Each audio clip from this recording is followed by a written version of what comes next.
Big 3 NBA podcast is powered by PrizePicks and the Game Time app. Hello, folks. Welcome to another edition of the Big 3 NBA podcast. I'm Sherrod Blakely, joined by Gary Washburn. And as you can see, the Big 3 is not quite the Big 3 as we usually are. Kwani Lunis is a little bit under the weather. I am going to be nice and not clown her for not being here with us because, as most of y'all know, when Kwani ain't here, jokes come in bunches. And also, to be honest, Gary, we can't really clown her because Kwani A. Lunis had a really big game. Her brother had a really big game for the Clippers, and so she can't even be Kawhi Lunis anymore because he showed up.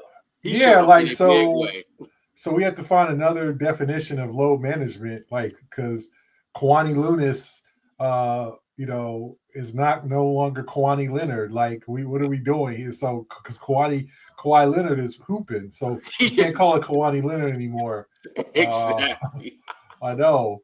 If she had showed up, she'd be Kawhi Leonard. But today, she's back to her load management ways. So maybe next week she'll be ready, but no guarantees. Absolutely. Before we jump into things, just to let folks know you are listening to the Big 3 NBA podcast, which is part of the CLNS Media Network. This show is brought to you by our good friends at Game Time, which has you covered with great ticket prices on all types of sporting events, as well as concerts. And this episode, like all of the Big 3 NBA podcast episodes, is available on iTunes, Spotify, YouTube, and all of your podcasting apps. Now, we had an idea of what we wanted to talk about going into this, but you know what? There's no way of getting around it. Jayson Tatum and that wrist and just, the news coming out that, he may not necessarily be good to go for game 2.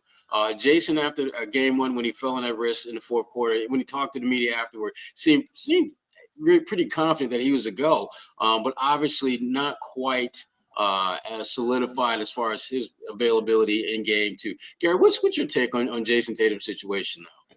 Well, the team enlisted him as doubtful for game 2, which is not a good sign. But Jason's a quick healer. We'll see what kind of treatment that he gets over the next 24 hours to see if he can maybe make an appearance. Now the games, the 2-day breaks are over. It's a game, I want to say, every other day for the rest of the series. So if he misses one, that's okay. I think, the Celtics can survive, but you don't want to risk it, but he's got to get back because if Orlando gets one and all of a sudden you're talking about they got home court advantage, it's a real critical game too. The Magic probably felt like they left some plays on the floor and there's some things they can do better. And, but Tatum, he just didn't look right. Remember when he came back and shot those free throws after the fall, he missed both of them. He did hit a 3, but he just wasn't quite right. Now, who knows, if it's a pain tolerance thing, a pain threshold thing, who knows? Will he get a shot? Will he get a cortisone shot in it? Is it one of those situations where, well, Jayson, you can't damage it anymore unless you land on it again. So it all depends on how much pain you can take. I think the team is being pretty cautious, and it might be a little bit of gamesmanship too, because I don't think the Celtics on their side are very happy with the foul, the play by Kentavious Caldwell-Pope to grab Tatum's arm in midair. And Sherrod, when you grab somebody's arm in midair, it prevents their ability to land safely or softly because their arms they can't brace their arms. Now they're just landing however the hell they land, and their arms are not usually, you get up and then, you can either, try to brace yourself a little bit, but you throw a guy's hands and his arms off kilter like that and off balance, then anything can happen. And obviously it was and I think there's a good fortune that it wasn't a broken wrist or anything like that. Bone bruise is one of those things, as very painful, and it's something that's going to have to be dealt with and iced and stemmed and heat and all the things that reduce swelling. But I wouldn't count. I would count on Tatum trying to play in game 2, but I think the organization is going to be cautious and say, hey, Jayson, if it's up to get another couple of days off and be ready for Friday's game 3, we'll try to survive. without you. Remember, he didn't have a great game in game one, and they still won by 17 points. He did have, obviously, 14, 15 rebounds, but, offensively, he just wasn't quite himself, and they still were able to win by 17 points. So I think if you're the Celtics, you might just be cautious at this point.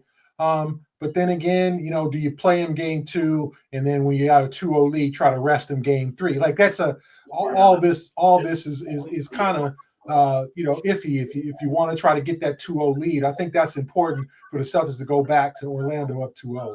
Yeah, and then the other thing about these type of injuries, not only are they, just you just don't know the extent of how long it's going to. There's an unpredictability as far as your ability to bounce back from these injuries, because there is a significant pain threshold that you're dealing with.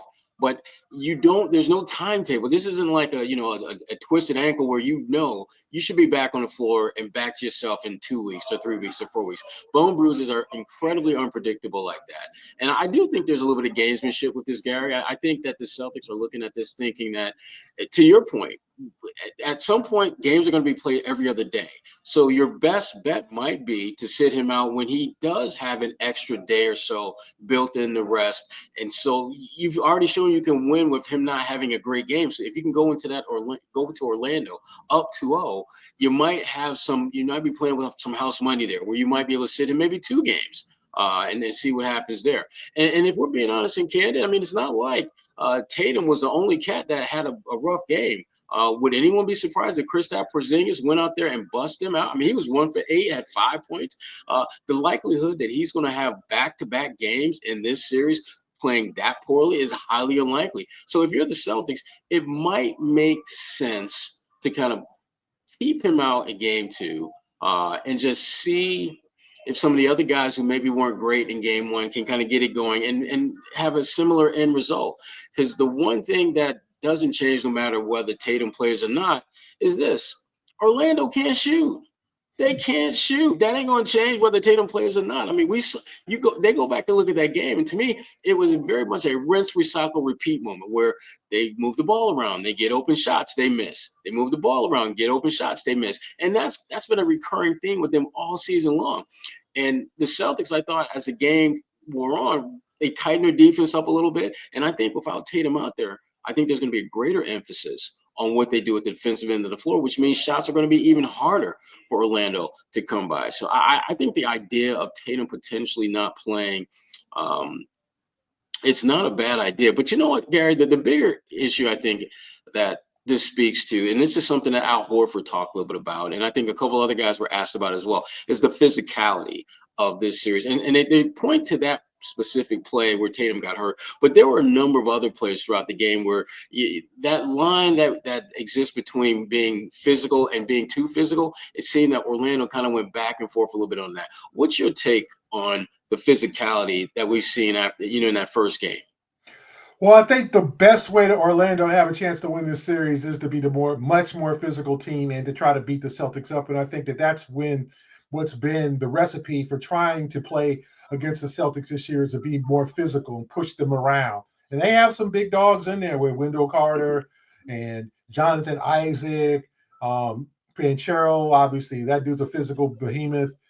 Franz Wagner, even, KCP. KCP will give a hard foul. Like, they have a bunch of guys, Gary Harris. I mean, they have a bunch of guys who are physical players and don't mind mucking the game up, because the only way for Orlando to have a chance to win this series is to win 100-94, is to win in those, to where they hold the Celtics to under 100 points or 105 points. They're not going to win 125, 124. They're not going to win a game where it's a shootout, because they just don't have enough bullets. They don't have the ammunition offensively to keep up. And as I said, even though Paolo Banchero and Franz Wagner, I want to say, combined for 57 points, they still only scored 59 points. They still only scored 86 points.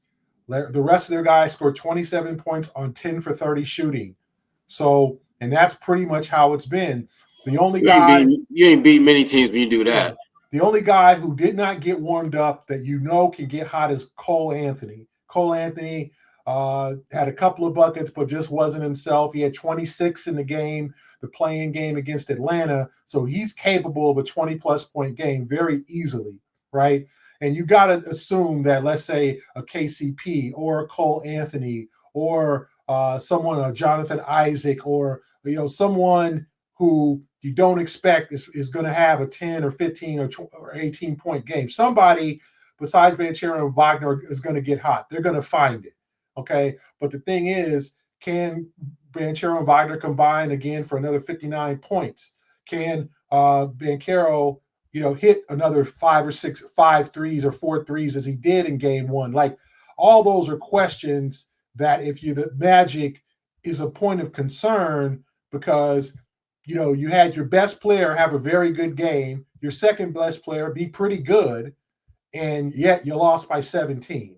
So, to me, the Orlando has to muck up the game. They have to be more physical. They have to push around. They have to foul hard. That's what they're going to try to do. They have to get the Celtics barking at the officials to be upset.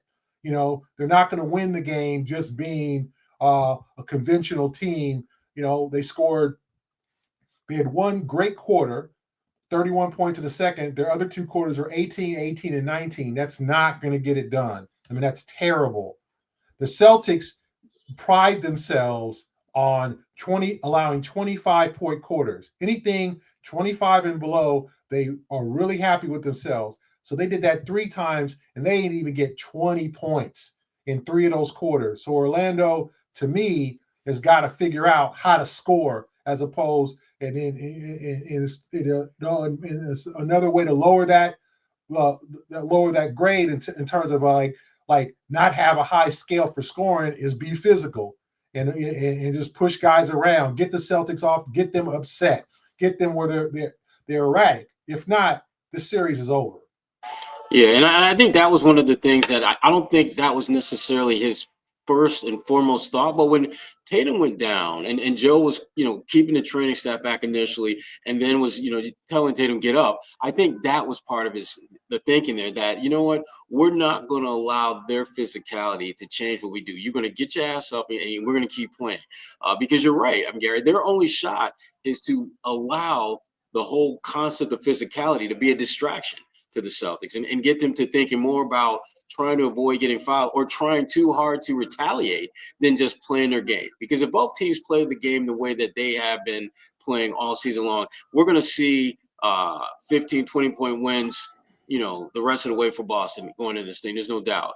But the one thing that I will say that kind of jumped out, with Tatum struggling was the rebounding. And you talked a little bit about that. How much do you think that part of Tatum's game, if he doesn't play, because again, he's listed as doubtful. So there's, if you had to put odds on him playing or not playing right now, the odds would be in favor of him not playing. How much will they miss the rebounding aspect of what he does? Because the scoring, it is what it is. He's great at that. But it seems that his rebounding is like the kind of the secret sauce to Tatum's impact, more so than people maybe give him credit for. I think is just as important as Tatum's rebounding is his rebounding and ability to start the break. When he gets the ball, he's ready to move it, and the Celtics are ready to move the ball. He doesn't necessarily grab the rebound and then say, okay, guys, let's walk the ball up the floor. If he's getting the rebound, he's looking forward, looking down the floor to see who he can hit for maybe a transition opportunity. That's also very important. So you're missing some rebounds there. So that means that guys like Jalen's got to step up and be a better rebounder. Derek, Drew, Kristaps, and if it's Al Horford's got to come in and get 8 or 9 boards. If he's in the starting lineup and they go a double big lineup, if Tatum is unable to play. Pritchard's always been a good rebounder for his size. Hauser's got to come in and rebound. They've got to have, Cornette. Like, they've got to be rebounding by committee, because Orlando's a big team. So you're going to get rebounds from Carter at 13. You're going to get rebounds, presumably from Jonathan Isaac. You're going to get rebounds from guys. Anthony Black's a guy who he had 3 offensive rebounds, I want to say, in game 1. And he's a guy who just can read the ball off the rim, and he can get them extra positions. The reason why they had so many shots is because they got so many damn rebounds. And that's the thing. They had, 81 shot attempts, to the Celtics. Let me see here. The Celtics had 82. So if you're looking at stats, the reason that Orlando stayed in the game mostly was 13 offensive rebounds. They just didn't capitalize a lot of them. And that's going to get you more shots because they're going to need more shots because they're not going to make as many shots, right? They were 10 for 27 from the three-point line. Banchero hit 4 of those, 10. So besides Banchero, they were 6 for 20 from the three-point line. Wagner, who kind of surprises me, is not a good three-point shooter. You would look at him, and look at his size and look at basically being a kid overseas, a German guy. You would think, okay, he's got a jump shot. He's got a good long range because usually that's where they breed stretch fours. But he's not a good. He's a below 30% three-point shooter. He was 1 for 6 in game 1. So you really can't depend on Wagner to start hitting threes. Banchero's a 32%er. He was 4 for 7. That might be his benchmark for the series. Is he going to have that number again? Is he going to hit 4 more? That's usually not his game. His game is the mid-range. His game is getting to the rim, get to the free throw line. So if you're the Magic, you've got to muck up the game. And you've got to rebound. And so the Celtics are going to have to rebound. The Celtics are going to have to do the little things in this game, right? Cut down on the turnovers. Cut down on don't foul too much. Don't let one of these guys, the Cole Anthonys or the Gary Harrises, or to get off and get 18 points, or Contavious Caldwell-Pope. They don't have a lot of weapons outside of Wagner and Banchero. They don't have a guy that you're like, man, that dude can get you 25. Like maybe Cole Anthony, but Cole Anthony was out of the rotation most of March. So his trek here and it's been interesting. He was a guy who was a 15, 16 point a game scorer a couple years ago. Now he's kind of like their version of Peyton Pritchard in a sense, but maybe not so much because I said he was not in the rotation all of March. So you don't know where the points are coming from Orlando, but you can help them by not rebounding if you're the Celtics. Rebound, play sound defense, don't turn the ball over. Yeah, you're right. And it's going to have to be a collective effort. There's not one guy that's going to all of a sudden fill that void, particularly when a guy like Tatum who has that ability to not only, hold his own and then some on the glass, but also initiate your break. Because remember, this Orlando team, they play the slowest pace in the NBA, and the Celtics aren't that far behind them. So any and every opportunity to get out and run is one that the Celtics have to take advantage of, particularly when you're talking about one of the better team defenses that they will face in the playoffs. One guy that you mentioned, Gary, that I want to talk a little bit more about is Jaylen Brown. Clearly, if Tatum can't go, then a lot of the focus will shift to Jaylen. And it comes at a time where even if that weren't the case, there'd be attention on Jaylen due to him kind of, working his way back into shape after missing the last 3 regular season games resting. Couple questions here. First, your initial take on how you thought he performed in game 1, and what do you anticipate seeing from Jaylen in game 2, whether Tatum plays or not? Yeah, I thought Jaylen was actually pretty good in game 1. He seemed like he's just working himself into getting into that like game shape. Remember, he hadn't played for a week, so I don't care how much practice you do and how many suicides and all that at practice. You're not going to simulate a game, especially a playoff game. So I think he needed to get himself into that basketball shape. He needed to get his zip back. I saw some of the zip back in his legs. I think he was being a little bit less conservative and a little bit less cautious with his attacks on the rim. I thought he was, he was posting up, getting to the free throw line. There was a couple of plays in the first half. He thought he got fouled, maybe missed a layup, or in a couple of times he thought he deserved an and one. So I was encouraged. It wasn't obviously vintage 100% Jaylen, but it was good enough. The thing is, he's 0 for 2 from the three-point line. Is that going to still be part of his arsenal in this new kind of reformed Jaylen Brown? If he can knock down threes, if he can give them an outside threat, and because I think he's going to be left open. I think teams understand he's not at a great three-point shooting year. You might want to leave him open a little bit and make sure Derek White doesn't get going and Drew doesn't get going and Kristaps and Al. So he might get those open shots. And if he can knock those down, that makes the Celtics even harder to guard. I think obviously more responsibility on his lap if Tatum does not play. I think he'll be good with that. But I also think he can't try to do too much. Don't go 1-on-5 on the fast break trying to, dribble around and show how much you've worked on your handle. Don't do that. Make the conservative play, make the smart play, make the sensible play, and the Celtics should be fine. Yeah, I mean, sometimes Jaylen, when I'm watching him out, I'm thinking like, bro, why are you acting like you're trying out for the N1 tour back in the 90s? I mean, they don't need that from you. Just play your game. And I thought he played a really smart game in game one. Like, he showed just enough flashes to remind you that he is who he is, but he didn't seem to press the issue. To me, the one play that jumps out to me was when the Celtics forced a turnover. They get the ball to Jaylen. He's got basically a one-on-one with maybe two defenders trailing, and rather than attack, he decided to slow it up, threw the ball to Drew Holiday. Drew didn't anticipate coming. They ultimately wound up getting a three-point shot out of it, but it was a reminder to me that Jaylen understands that this is kind of a building up process of him getting back to where he was, where, in most circumstances, he would try to dunk on that dude or to try to really force the action. And so I'm curious to see how would he navigate that space if there's no Jayson Tatum there. Because it's easier to be cautious when you got a 6, 7, 8 time All-Star that you're playing with. But when you're the All-Star, when you're the guy that has to be the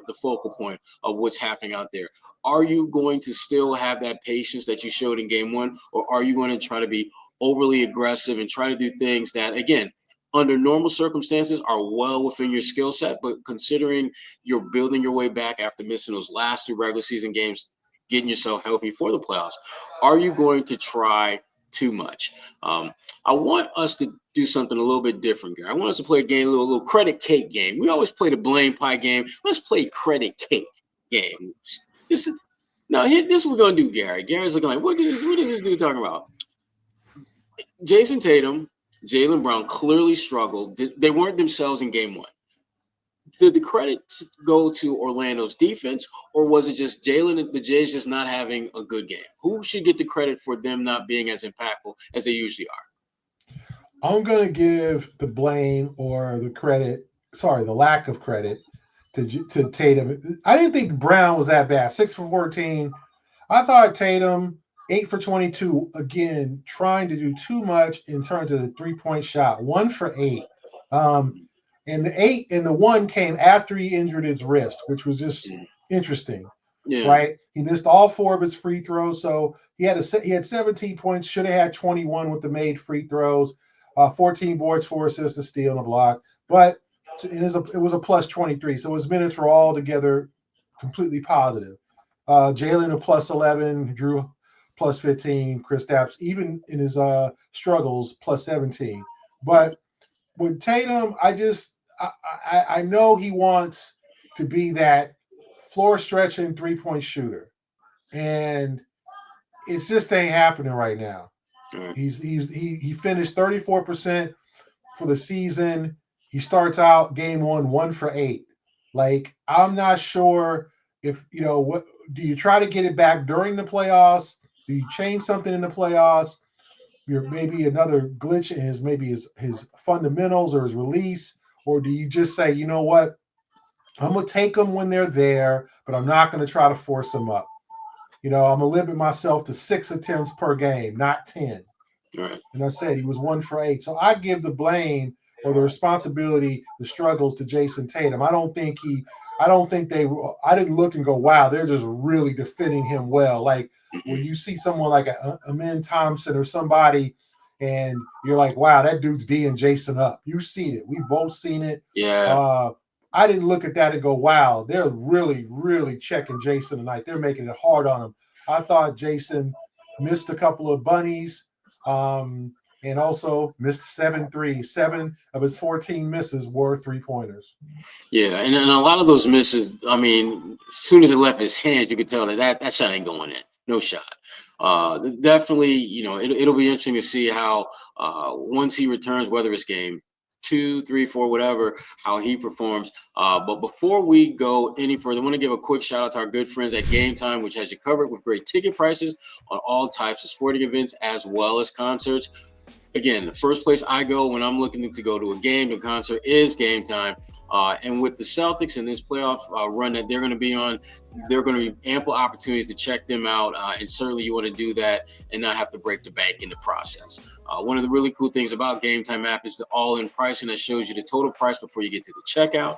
And you get a panoramic view of the seat that you choose before you buy, which takes a lot of the guesswork and uncertainty out of getting a ticket with a good sight line. How do you get involved? It's real simple. You first you get an account, create an account, and then you use the code CLNS for $20 off your first purchase. Terms apply. Again, that's download the app, create an account, and use the code CLNS for $20 off. Terms apply. What time is it? Game time.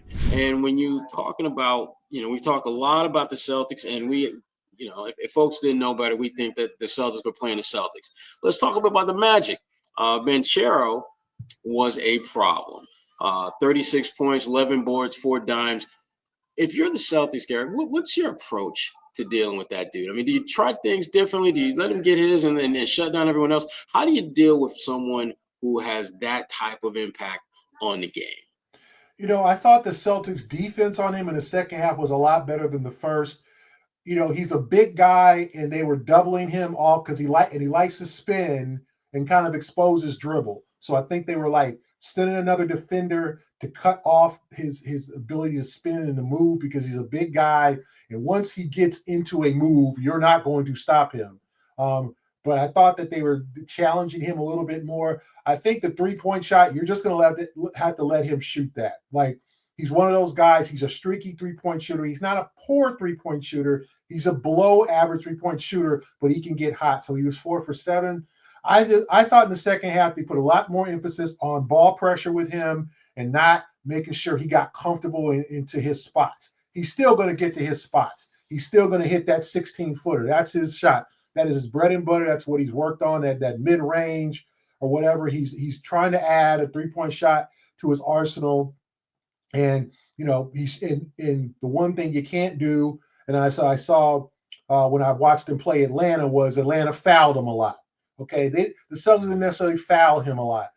That's the mistake. If he's even, like, let's say he's not going to get 36, with his field goals, he might add up to 36 from the free throw line if you were. I mean, obviously he was very good from the field, but if you want to contain him, do not foul him to where he gets 9 or 10 easy points. He was 14 for 27, 36 points on 27 shots. You'll take that, right? It's not it's not 20 shots where that would have been great. It's not 30 shots, but 27 shots for 36 points. Okay, you'll take that. You'll take that clip with 4 for 7, but he only went to the free throw line 6 times. Wagner only went to the free throw line twice. So their big two only got to the free throw line 8 times. That's good. You don't want them to get to the free throw line and combine 20 times. You don't want Jalen Brunson. You don't want Cade Cunningham. You don't want SGA numbers where guys are just living and scoring 10 or 15 points from the free throw line in addition to making 10 or 15 shots. So therefore you have a 40-point effort.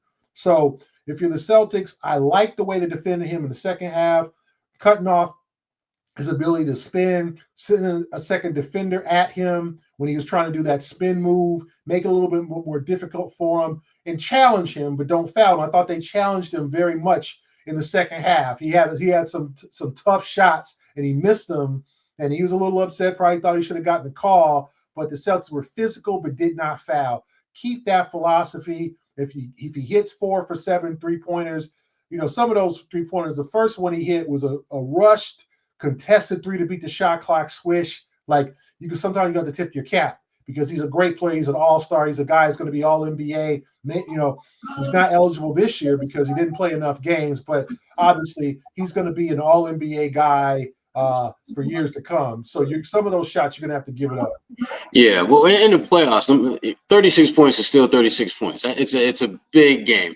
When you look at how those points came about, and you look at just the Celtics defense, I mean, which do you think was the bigger factor in him having that just having a big night scoring the ball, whether it was Celtics not playing great defense or he playing great offense? Which do you think was a bigger factor in his scoring? I thought they were a little lax in the first half on him. They let him get some of his spots, and then he hit some early threes, which got him going. I think the thing with Banchero is, one, don't foul him too much. That was a good thing. He only attempted 6 free throws. 2, if you're gonna let him take a shot, let him take a 3. If he's hot, he's hot. But do not let him get to his spots in the mid range where he'll just go, oh, okay, I'll shoot over you, because he's 6'8", 6'9". Dan is 6'10", so he's going to shoot over anybody except maybe Kristaps. So I thought their defense against him was solid, but he hit a lot of shots. I said 14 for 27, 4 for 7 for 3. So I thought it was a fair defensive effort against him, but I thought it was better offense from Banchero. And that's the thing. Is he capable of scoring 40, 45 points in this series? Can he average 36? Can he carry and put the Magic on his back? I think for one game, he can do that to where he has 40, especially when they get back to Orlando for game 3, maybe. He's feeling the home crowd, and he can just, I'm going to win us a game. I think he's capable of doing that once. I don't know if he can do that 3 to 4 times. Yeah, I mean, he definitely has that ability, and we've seen it happen all the time. We're a team that is clearly overmatched by another. You have one of those nights where your best player is not just the best player on your team; he's the best player on a planet that night. And next thing you know, you win a game by 6 or 7 points to avoid, getting swept in the series. So I definitely think that there's some of that. But for Orlando to really have a shot at competing in this series, they're going to need more than just the Paolo show to show up. When you look at their roster, Gary, and you look at the different options that they have to turn to, who do you think is the one guy that, if he were to step up and be maybe consistent with his impact, could make this series interesting? Who would that guy be? I say Cole Anthony. He had 26. I watched him against Atlanta. He had 26 points off the bench. When he gives them those types of points, and in addition to Banchero and Wagner, they have a big 3 then.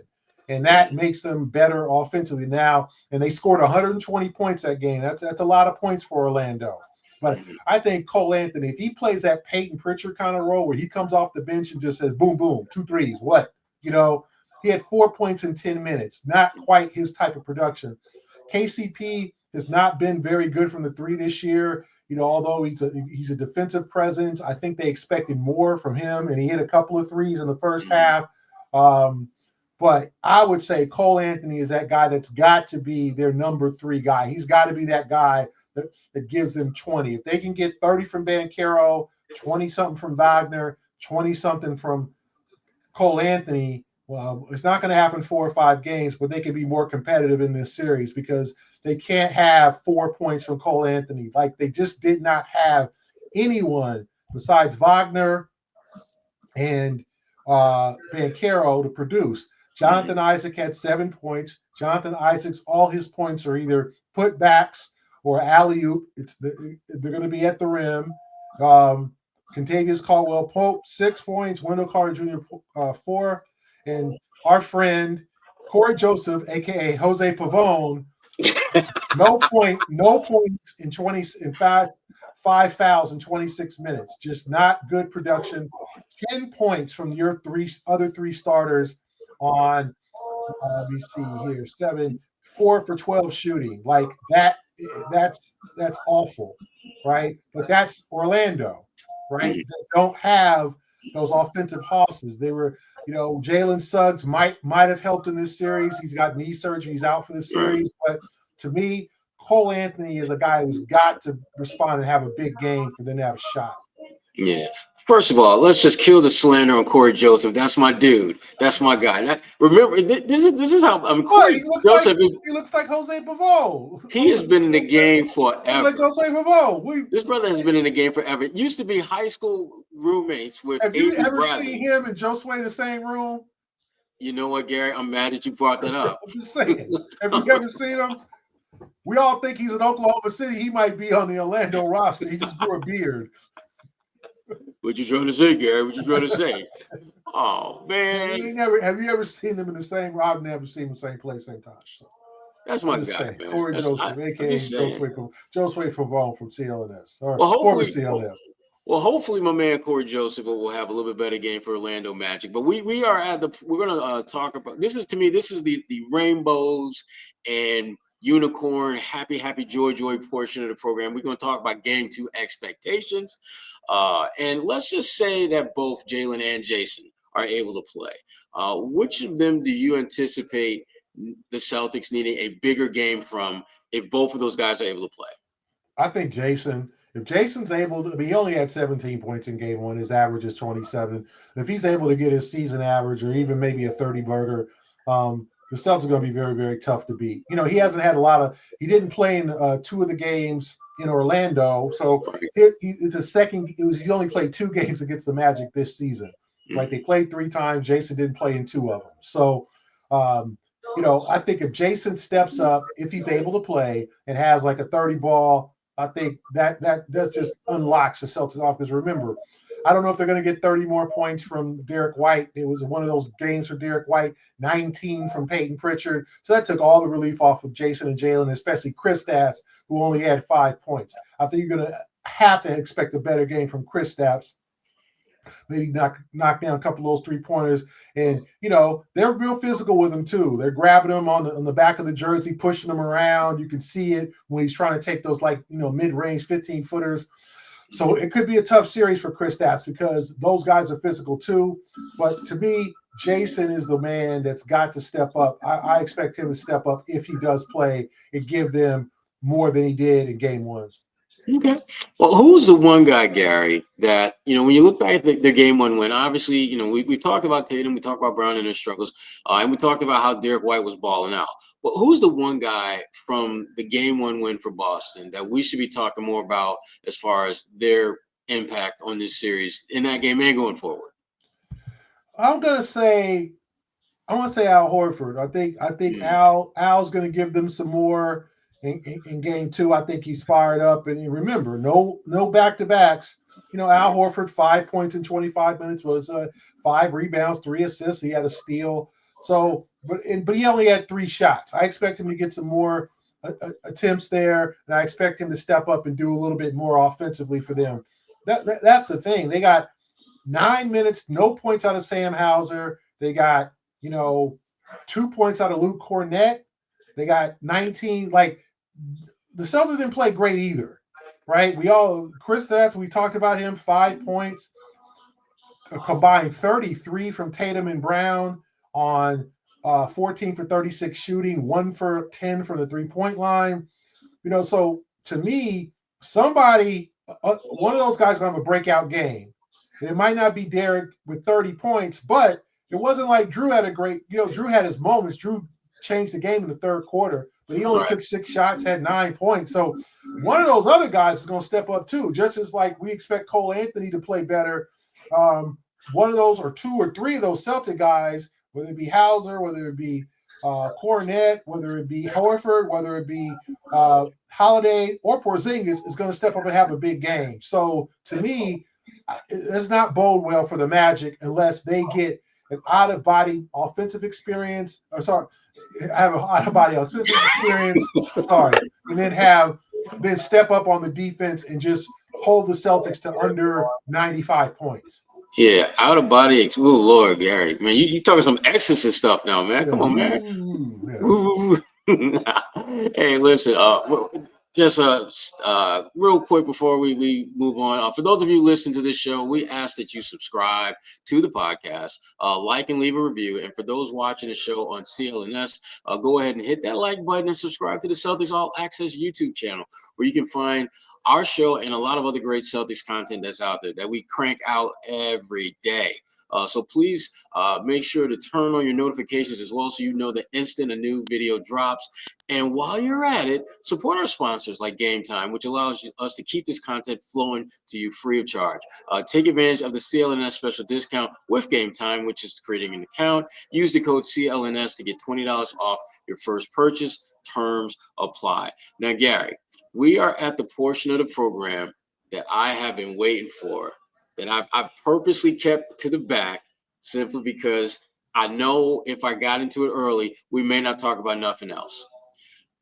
that other series that New York playing. Who's that team they playing? Oh boy. Detroit Sherrod's Pistons. basketball. Sherrod's Pistons. Listen, If their first playoff win since Sherrod was there. Exactly. You were at that game, I'm assuming, right? I was at that game, tears shedding down my face, thinking like, man, we may never see this again. It's gonna be 17 years before they win another playoff. Yeah, I'm sure you called that, Sherrod. Man, listen, just watch it. Well, first of all, watching game one was frustrating because the Pistons had game one. I mean, it took a Herculean effort by Jalen Brunson and the Knicks for them to get game one. And I was convinced at that point that there's no way Detroit is not going to get game two. They play a brand of basketball that I just don't think the Knicks can compete with or Knicks can overcome in a best of seven. They are, to me, the worst matchup that the Knicks could have had in the first round outside of Boston and Cleveland. And they're showing that Cade Cunningham is becoming a supernova star before our eyes. But I talked to some people in Detroit about this. They're not going to go any further than maybe the second round, not just this year, but in general, until they get Cade some more help offensively. When you look back at the way they were up by double digits against New York, and they had the game in control, and then the Knicks started doing a much better job of blitzing Cade, getting the ball out of his hands, forcing other guys to take shots. And for the most part, they were bricking it left and right. They're going to need some help for Cade in order for him to be, I think, a guy that can get them back to playing, the kind of Detroit Pistons basketball that I'm used to seeing, where they go deep into the playoffs. I would love at some point we get a Boston-Detroit Eastern Conference Finals. I look forward to that day. I remember what that day looked like, Gary. I was there. There. So, Gary, I was there, man. Tears running down the cheeks just think about it. But what are your thoughts on this? Exactly. Boys and men. Boys and men. What we have. What's your take on this series, though, so far from what you've seen? I mean, are you ready to believe, Gary? Are you ready to believe in Detroit? Are you ready? Not yet. I think game 3 is going to say a lot about the Knicks. The Knicks they had one good stretch in this first 2 games, and that won them a game. If it's a 21-10 run, the Pistons still might squeak it out. 21-0, you can't beat that campaign, coming off the bench looking like Steph Curry. But if you look at this series, the Knicks one, they look tired. 2, they ain't got no ballers besides. We all love Brunson. Brunson has just exceeded all expectations. A guy who's a second-round pick who was a great player at Villanova. No one knew he would be this kind of guy because he was undersized, and he's a 2-guard, and undersized 2 guards don't make it. I think him and guys like Peyton Pritchard and other guys around the league are proving that notion wrong. But Brunson's a baller. But where was Karl-Anthony Towns? Where is your $50 million guy? Where is that guy? It's typical. That keeps him from being an all-time great. Like, what's your signature game, Kat? What's the game you said, I'm scoring 20 in the fourth? I'm carrying it. He was not there. Nothing in the second half from him, right? Mikal Bridges, Mr. 5 first-round picks, can't make a bucket, a key bucket. I love Josh Hart, good player. Mitchell Robinson, okay. Like, the Knicks are so limited, and then it seems like they're a little tired from all the minutes. The Pistons, on the other hand, I don't see them going far. If they win, they can win this series, very much so. But they just don't have a lot of dependable guys around. And I know they Tim Hardaway's unclutch. Tobias Harris is known as unclutch. Dennis Schroeder's got heart. We have covered Dennis. Dennis got heart. But he makes some boneheaded plays when you really need. Yeah, sometimes like he hit that 3 last night. But he missed a bunch of threes before that. And he missed a free throw. Like, Dennis is kind of all over the place. But the veterans that they have around Cade are solid, but they need another one. Like, Malik Beasley was not good. Like, all the dudes that were supposed, like, Asar Thompson fouled out because he was getting caught up in the Brunson foul baiting game, and he lost, right? So to me, that's what can lose Detroit the series, is just that inconsistency. And it's also relying on, we're home now, it's going to be sold out. First of all, Sherrod, there's gonna be a bunch of Knicks fans there in Detroit too. There's gonna be a Spike in them, Spike and your mama. They travel. They and travel. They all your moms, my moms, they all and them are gonna be in New York, in Detroit. So it's gonna be a great crowd, but you can't rely just on going home because New York might just be like, okay, let's end this thing now. Like who knows? So I want to see what Detroit's reaction in playing in the home court in Game 3 is before I say they're definitely a favorite to win this series. They do have home court advantage. Only 2 more games in New York. They dominated both games in New York. Probably should be up 2-0. But to me, the Knicks are a flawed team. They've been flawed all year. You're relying on a guy in Cat, and I love Cat. Great personality. Seems like a good guy, but I don't want to see a bunch of trash talk like in all the stuff in Game 1. He makes a shot like that's what you're supposed to do, Cat. Where was you in Game 2? Because it was the Brunson show, right? And Deuce McBride banks a 3-pointer off the board. You know what I'm saying? Like that's the magic of the Knicks and the MSG ain't gonna work. They ain't won the title in 52 years. So this whole the magic of New York, no, they're gonna have to hoop.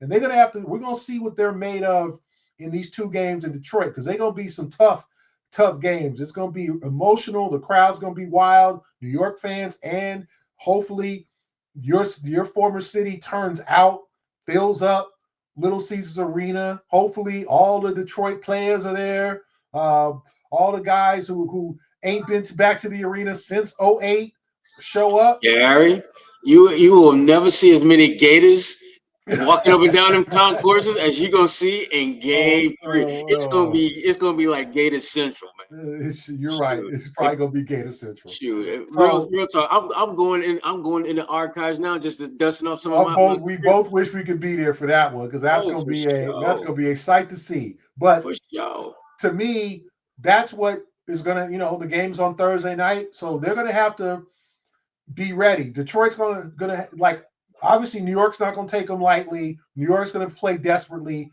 What's Detroit's reaction gonna be? A young team. Can you handle as much as you handled adversity and winning Game 2? Can you handle prosperity and coming off Game 2 and win Game 3? That's all I want to see. But I have very little confidence in the Knicks in terms of even if they get past this series, what they would do against the Celtics.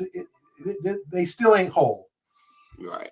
Well, I, as you know, would love to see Boston and Detroit in the second round. One, I think it'd be a good series. I do think Detroit is one of the few teams in the Eastern Conference, not named Cleveland, that ain't going to just let the Celtics run roughshod over them. They play, I think they match up as well as any non-Cleveland team in the Eastern Conference with the Celtics. Now, do I think they win the series? No. But they're going to make the Celtics work. The Celtics will not just be able to just show up and win that series and just go into the Eastern Conference Finals without, it's going to cost them some. There's no question about it. So I personally am looking forward to that second round matchup. Before we get out of here, Gary, just real quick, for those of you listening to the show, again, we ask that you subscribe to the podcast, like and leave a review. And for those watching the show on CLNS, go ahead and hit that like button and subscribe to the CLNS Media and Celtics All Access YouTube channel, where you can find all of our shows and all the great content that we have related to the Celtics. And please make sure to turn on your notifications so that you know the minute a new video drops, you will be in the know. Any last words from you, Gary, before we break out of here? It's just a great time of year. Games every night. Enjoy it. And I think there's going to be some upsets, some unpredictable. Obviously, we're going to see what the Lakers do tonight in that Game 2, kind of pivotal Game 2 against Minnesota. We're going to, not a great series in Oklahoma City and Memphis. Sherrod's Grizzlies did not show up. You might as well send the Memphis Tigers there to play that game as opposed to the Memphis Grizzlies. I mean, you might as well had Penny Hardaway right now starting at point guard. You would have had a better shot. And Keith Lee and them in Memphis. And bring back D Rose. You should have had an old-time Memphis Tigers all-star team. They would have fared better than the Grizzlies did in that Game 1. So let's see if the Grizzlies can bounce back. But I think it's a great time of year. Going to be some upsets, but it's been some high quality basketball so far and some enjoyable basketball. And I said that Clippers series against the Nuggets, I mean, all types of fun. So let's just enjoy it. Absolutely. And we'll be back next week. Hopefully we'll be joined by Kawani Leonard, who's ready to grace us with her presence. Can't put that on her now. Can't put that on her. You're right. You can't call Kawhi hooping. We got to say Kawani Embiid or something. Yeah, Kawani Embiid. Yeah, you're right. For Gary Washburn, this is Sherrod Blakely, and this is the Big 3 NBA Podcast. We out.